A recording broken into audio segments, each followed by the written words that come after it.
अस्सलाम वालेकुम, welcome back to my YouTube channel. मैं उम्मीद करती हूँ आप ठीक होंगे, खैर वाफियत से होंगे। अल्लाह पाक आपको ढेरों खुशियाँ दे, आपके रिस्क में बरकत डाले, आपको रिस्क हलाल कमाने की तौफीक अता फरमाए। तो यहाँ पर जी आज मैं अपना मिनी सा व्लॉग जो है आपके साथ शेयर करूँगी। तो जो है शाम की जो है ना रूटीन मैं अपनी आपके साथ शेयर करूँगी। तो किस तरीके से मैं अपने डे को मैनेज करती हूँ। तो सबसे पहले जी आज मैं अपने पूरे जो रूटीन आपके साथ शेयर करूँगी। तकरीबन जब रमज़ान का महीना होता है ना, तो हम 12-1 बजे तक ही फ़्रेश हो जाते हैं, फिर नमाज़ पढ़ते हैं। नमाज़ पढ़ के तो सहरी करके सो जाते हैं। फिर मेड आ जाती है, उससे क्लीनिंग करवाते हैं। क्लीनिंग करवा के फिर 1-2 घंटे जो है ना वो कुरान पाक पढ़ती हूँ। मेरी ये रूटीन है कि जब वो काम वाली चली जाती है तो फिर मैं जो है ना 12 से लेके तकरीबन 2 पौने 2 बजे तक ना कुरान पाक पढ़ती हूँ। तो वो टाइम जो होता है फ्री टाइम होता है। फिर नमाज़ पढ़ के कुरान पाक पढ़ के जो है ना वो फिर किचन में चले जाते हैं काम करने के लिए। तो मेरी कोशिश होती है कि सालन जो है ना वो सबसे पहले बन जाए, क्योंकि सालन जब बना होता है ना फिर ना तो अफ्तारी की टेंशन होती है, शाम अफ्तारी के बाद जो खाना खाना होता है उसकी भी टेंशन नहीं होती और सहरी की भी टेंशन नहीं होती। तो ऐसे सालन ना बना होना तो फिर ये टेंशन होती है कि जी अफ्तारी के बाद फ़ौरी जो है ना खाना बनाना पड़ेगा। तो इससे अच्छा है कि मैं ना साथ साथ जो है ना सबसे पहले कोशिश होती है कि सालन बना लूँ। तो सालन बन जाता है ना, फिर कोई टेंशन नहीं होती। फिर यही होता है कि अब ना अफ्तारी बनानी है। तो मैं बना रही थी यहाँ पर आज जो है ना वो भिंडी गोश्त। तो मेरे ब्रदर इन लॉ ने कहा था कि भिंडी गोश्त बनाओ, तो मैंने सोचा चलो भिंडी गोश्त बना लिया जाए। तो यहाँ पर जी मैंने प्याज ब्राउन किए, उस ब्राउन करके फिर मैंने चिकन जो है ना उसके अंदर डाल दिया। चिकन को थोड़ा सा फ्राई किया, फिर मैंने उसके अंदर जो है ना टमाटर और हरी मिर्च डाल दिया। तो बड़ी ही ईजी ये रेसिपी है, बड़े अच्छे तरीके से आज जो ना मज़े की ना जो रेसिपी है बनकर तैयार हो जाती है। तो कोई इसके अंदर जो है ना ज़्यादातर वो टाइम भी नहीं लगता, टाइम भी कम लगता है और मज़े की बड़ी बन जाती है। वैसे नॉर्मली जो भिंडी गोश्त बनता है उसमें लोग कहते हैं कि जी बड़ा टाइम लगता है, लेकिन थोड़ा सा ज़्यादा लगता है। आम रूटीन की जो हम सालन बनाते हैं ना उससे थोड़ा सा ज़्यादा टाइम लगता है। तो लेकिन ये है कि घर के जो काम करने होते हैं ना औरतों ने, तो फिर वो जो मर्ज़ी चीज़ बनानी, जहाँ थोड़ा क्या और ज़्यादा क्या, काम तो करने हैं ना। तो जल्दी हो या थोड़ी लेट हो तो वो कोई मसला नहीं होता। तो जो लोग काम करना पसंद नहीं करती ना, जो लेडीज़ काम करना, जिनको कुकिंग का शौक़ नहीं होता या फिर जिनको घरदारी का शौक़ नहीं होता, तो उनके लिए बहुत मुश्किल होती हैं ऐसी चीज़ें को मैनेज करना या बनाना। इस तरीके का खाना बनाना, वो कहती हैं सिंपल प्लेन हांडियाँ बनाएं और ठीक है, मसाला भुना सब्ज़ी डाली तो चलो जी बुनाई की और बन गई हांडी। तो इस तरीके के खाने जो है ना उनके लिए थोड़े टफ़ लगते हैं उनको। तो खाना तो बनाना ही होता है, क्यों ना सबकी मनपसंद का बना लिया जाए। अगर किसी की पसंद का खाना ना बनाएं तो वो कहते हैं जी हमें ये पसंद नहीं है, हमें ये नहीं खाना। तो फ़ायदा ऐसी से सालन बनाने का जो दूसरे बंदे ने खाना ही नहीं है। तो इससे अच्छा थोड़ा सा टाइम ज़्यादा लगा लें और दूसरे की पसंद का खाना बना लें। तो सालन जो हमारा गोश्त जो वो रेडी हो चुका है, मैंने साइड पर रख दिया। अब यहाँ पर भिंडी जो है ना मैंने कट कर ली थी। अब यहाँ पर हम जो है ना माशाल्लाह से भिंडी को करेंगे फ्राई। तो यहाँ पर देखें भिंडी हमारी फ्राई हो रही है। तो बाद में हम जो है ना वो भिंडी फ्राई करके जो है ना हम प्याज को फ्राई कर लेंगे। तो जब तक जी भिंडी फ्राई होती है तो मैंने सोचा कि मैं प्याज कट कर लेती हूँ। तो मैं ना किचन में जब भी जाती हूँ ना, मेरी कोशिश होती है ये भी काम कर लूँ, ये भी काम कर लूँ। मैंने ये नहीं करना होता कि सब्ज़ी बनानी है, पहले प्याज अदरक टमाटर लहसुन सब कुछ बना के पास रखना है तो फिर जो हांडी बनाना स्टार्ट करना है। नहीं, मेरी कोशिश होती है मैं मसाला ऊपर भूनने के लिए, पकने के लिए रख देती हूँ, साथ साथ जो है ना मैं सब्ज़ी बनाना स्टार्ट कर देती हूँ कि टाइम जो है ना सेव हो जाए। क्योंकि बच्चों के साथ जो है ना वो मैनेज करना होता है तो बड़ा मुश्किल लगता है। तो इसलिए मैं जो जो काम मेरे हाथ में आते हैं मैं करी जाती हूँ। तो मैं कहती हूँ कोई बात नहीं कि बच्चे जो है ना वो फिर जब बच्चे तंग करना स्टार्ट कर देते हैं ना, वो फिर काम बिल्कुल भी नहीं करने देते, 2 मिनट का काम भी नहीं करने देते। फिर उनको ये होता है हमें फीडर बना दें, हमें खाना दे दें, हमारे साथ खेल लें। बच्चे अपने लिए ना बच्चे कहते हैं कि हमें भी प्रॉपर जो है वो टाइम दिया जाए। तो फिर मेरी कोशिश होती है कि मैं जो है ना जल्दी जल्दी से किचन का काम कर लूँ और फिर जो है ना टेंशन फ्री हो जाऊँ। तो यहाँ पर जी अब माशाल्लाह से प्याज जो है मैंने फ्राई कर ली हैं। तो अब हमारा कोई इतना ज़्यादा काम नहीं रह गया। अब हम इसके अंदर प्याज डालने जो फ्राई किए हैं उसको हम करेंगे अच्छे से मिक्स, और फिर साथ में हम जो है ना भिंडी डाल देंगे। तो बहुत से लोग मैंने देखा है प्याज ना डायरेक्ट, जैसे ये सालन बनाए इसमें डायरेक्ट डाल के 10 मिनट के लिए दम पे लगा देते हैं, प्याज नरम पड़ जाते हैं। तो इसका जो फ्लेवर होता है ना वो डिफरेंट होता है भिंडी गोश्त का, और दूसरे तरीके से जो प्याज डाले जाते हैं ना उनका फ्लेवर थोड़ा डिफरेंट होता है। तो यहाँ पर लेकिन ये ज़्यादा मज़े का फ्लेवर होता है। तो अब जी यहाँ पर भिंडी भी फ्राई करके डाल दिया। जो गोश्त का सालन बनाया ना उसमें मैंने ऑयल कम डाला है, क्योंकि प्याज भी ऑयल में फ्राई हो गए और भिंडी भी, तो फिर वो ज़्यादा ऑयल हो जाना था, इसलिए मैंने उसके अंदर ऑयल जो है ना थोड़ा सा कम डाला है। तो यहाँ पर माशाल्लाह से इसको मिक्स करेंगे और 5 मिनट के लिए हल्की दम की आंच पे रख देंगे, ताकि जो है ना भिंडी और प्याज के अंदर चिकन का अच्छे से ना टेस्ट आ जाए। तो अब यहाँ पर जी हम इसको लगा देंगे ढक्कन और इसको ढक के रख देंगे। तो माशाल्लाह से ऑलमोस्ट हमारी भिंडी का सालन बनकर हो चुका है तैयार। तो यहाँ पर मैंने सोचा कि चाट के जो फ्रूट्स हैं ना उसको मैं वॉश करके रख देती हूँ। तो यहाँ पे सेब और जो है ना वो खरबूजा में ना धो के तो यहाँ पे रख दूँगी, तो मतलब कि टाइम सेव हो जाए, जल्दी जल्दी फ्रूट्स भी रख देती हूँ धो के ना। तो यहाँ पर हम फ्रूट्स जो है ना इनको वॉश कर लिया मैंने। अब दूसरी साइड पे अब हम बनाएंगे पकौड़ों का सामान।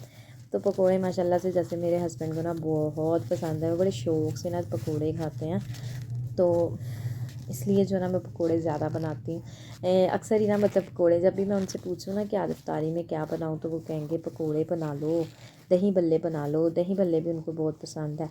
और फ्रूट चाट उनको पसंद नहीं है, उनको क्रीम चाट ज़्यादा पसंद है। उनकी मतलब वो कहते हैं कि क्रीम चाट बना लो ज़्यादा। तो फ्रूट चाट में ना उनको खरबूजा नहीं पसंद होता। तो नॉर्मली चाट की क्वांटिटी को बढ़ाने के लिए ना और टेस्ट को भी बढ़ाने के लिए तो खरबूजा लाजमी ऐड किया जाता है। तो उनको खरबूजा बिल्कुल भी नहीं पसंद। तो अगर क्रीम चाट में नॉर्मली जो है ना खरबूजा नहीं डलता, लेकिन उसकी क्वांटिटी बढ़ाने के लिए अगर डाल भी लिया जाए ना तो किसी किसी को पसंद भी होता है। जैसे मुझे खरबूजा बहुत पसंद है, तो मैं कहती हूँ मामा से कि मामा डाल लें, कोई बात नहीं। तो मेरे हस्बैंड जो है ना उनको पसंद नहीं है, तो वो कहेंगे कि मैंने नहीं खरबूजे वाली ही जो है ना वो क्रीम चाट खानी। तो हर किसी की अपनी अपनी चॉइस होती है। तो पकोड़े उनको बहुत पसंद है, तो पकोड़ों की फरमाइश कर लेते हैं कि पकोड़े बनाएं, दही बल्ले बनाएं। आपने अक्सर मेरी वीडियोस में देखा होगा कि मेरी वीडियो में ना दही बल्ले जो है ना वो ज़्यादा बनते हैं और पकोड़े भी बहुत ज़्यादा बनते हैं। तो एक हमारे घर ना आलू के पकोड़े बहुत बनते हैं। आलू के गोल गोल कतले करके ना उनको डीप जो है ना बेसन के अंदर फ्राई डिप करके तो फिर उसको फ्राई किया जाता है। तो ये भी ना सबको बहुत ज़्यादा पसंद है, तो सब बड़े खुश होकर खाते हैं। तो आलू जो है ना इधर मेरे पूरे ख़ानदान को जो है ना आलू बहुत पसंद है और बड़े शौक़ से आलू खाते हैं। तो अब जी यहाँ पर मैं पालक काट रही हूँ। तो पालक जो है ना हमारी थोड़ी सी ज़्यादा थी, तो मैंने सोचा कि ना पालक को जो है ना मैं जो है ना किसी एयर टाइट बॉक्स में डाल के ना रख दूँगी। तो पहले भी ना एक दिन मेरे पास जो है ना वो पालक अक्सर ही वैसे अगर पालक ज़्यादा हो जाए ना तो मैं उसको कट किए हुए गीली पालक को ही मतलब जैसे मैंने इसको वॉश कर लिया है ना, तो इसको मैं ना डब्बी के अंदर डाल के तो फ्रीज़र में रख देती हूँ, तो वो बर्फ़ बन जाती है। तो बड़ी अच्छे से दूसरे दिन जो है ना मैं यूज़ कर लेती हूँ। अब मैं यहाँ पर जो है ना बेसन डाल रही हूँ इसके अंदर, और सूखा धनिया डालेंगे और सारी चीज़ें ऐड करेंगे। तो ना बहुत से लोगों को मैंने देखा है कि वो ना नमक मिर्च और सूखा धनिया ही मतलब के पकोड़ों के अंदर डालते हैं। तो लेकिन मैं हर चीज़ जो है ना पकोड़ों के अंदर डालती हूँ। हर चीज़ का ना एक डिफरेंट फ्लेवर आता है। तो मैं तो पकोड़ों के अंदर सूखा धनिया, ज़ीरा, कुटी हुई लाल मिर्च, सुरख मिर्च, फिर जो है ना सूखा धनिया जो है ना वो साबुत भी डालती हूँ, पाउडर भी डालती हूँ। तो इसका एक ज़्यादा अलग फ्लेवर होता है। मैं इसमें सारी चीज़ें ऐड करती हूँ, तो बड़े मज़े के पकोड़े बनकर जो है ना तैयार होते हैं।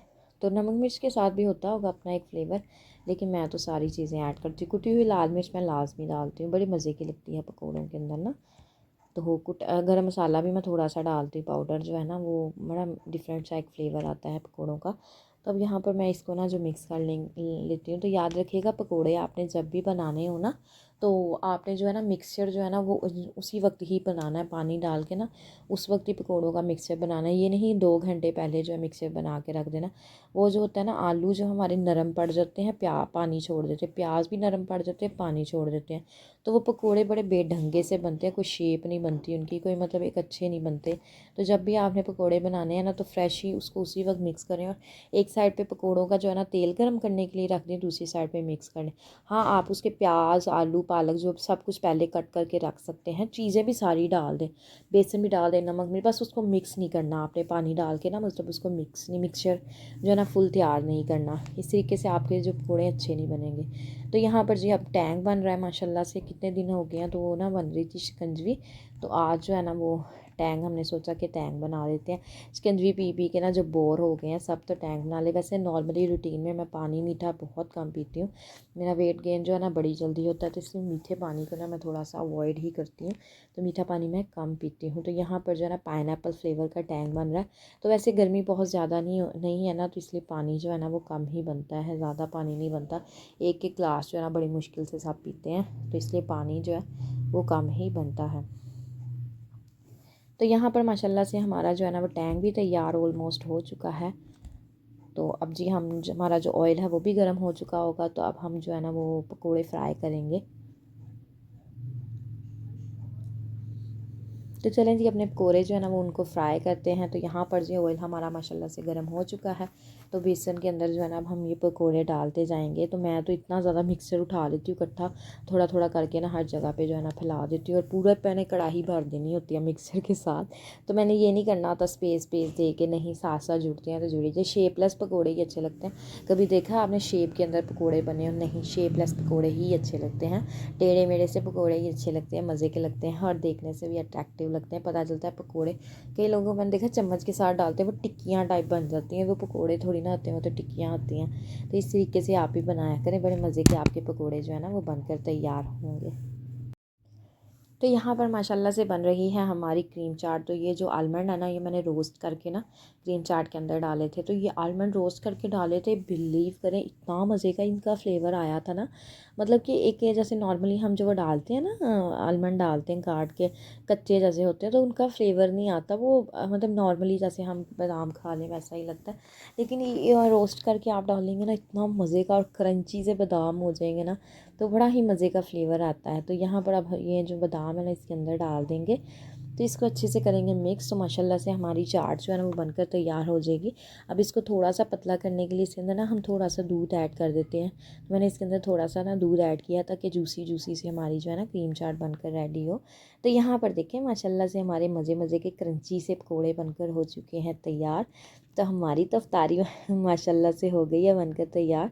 तो आपने पता नहीं अफ्तारी में क्या क्या बनाया होगा। तो मेरी रेसिपीज़ जो देखते हैं ना उसको फॉलो किया करें, और ये चीज़ें अपने घर में बनाया करें। तो डिफरेंट डिफरेंट जो है ना अपनी फैमिली को चीज़ें बनाकर खिलाया करें, ताकि सारे आपसे खुश हों और आपकी तारीफ़ें करें कि क्या कमाल की अफ्तारी आप डेली बनाती हैं। तो यहाँ पर जी माशाल्लाह से मेरी सारी अफ्तारी बन गई। अब थोड़े से पकोड़े रह गए हैं, वो भी फ्राई करने हैं मैंने। तो वो फ्राई करके तो रोज़ा भी माशाल्लाह से अब खुलने ही वाला है। तो अब यहाँ पर जो है ना थोड़े से पकोड़े और मेरा जो मिक्सचर बच गया था वो भी हम फ्राई कर लेंगे। तो जी माशाल्लाह से मेरी तो अफ्तारी बन चुकी है। अब जो है ना अफ्तारी का टाइम भी हो चुका है। अगर आपको मेरा ये मिनी सा व्लॉग अच्छा लगा हो तो मेरे चैनल को आपने ज़्यादा से ज़्यादा लाइक करना है, सब्सक्राइब करना है, शेयर करना है, और मुझे और मेरी फैमिली को आपने अपनी दुआओं में हमेशा याद रखना है। और स्पेशली रमज़ान के महीने में जो है ना आपने मेरे भाई के लिए दुआ ज़रूर करनी है। अल्लाह उसके दर्जात बुलंद करे, उसको जन्नतुल फिरदौस में आला मुकाम अता फ़रमाए, उसको जन्नत के बागों में से बाग अता फ़रमाए, जन्नत में जो है ना अल्लाह उसको घर अता फ़रमाए, उसको सुकून दे, उसकी मुश्किलात दूर कर दे, उसका पुलसरात से गुज़रना आसान कर दी मेरे मौला, उसकी हर मुश्किल को दूर कर दी। यहाँ पर मैं आपसे लूँगी इजाज़त। ओके जी, अल्लाह हाफिज़।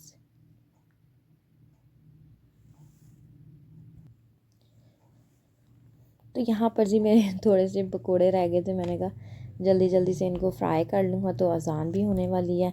तो इजाज़त तो मैंने आपसे ले ली है। तो यहाँ पर जी ये मेरी वीडियो जो मैं अफ्तार कर रही थी, तो मैं भी रोज़ा खोल रही हूँ, तो आप भी रोज़ा खोलें। अल्लाह आपको भी जो है ना रोज़े रखने की हिम्मत ताकत दे, लंबी ज़िंदगी दे। तो ओके जी, अल्लाह दुआओं में याद रखिएगा।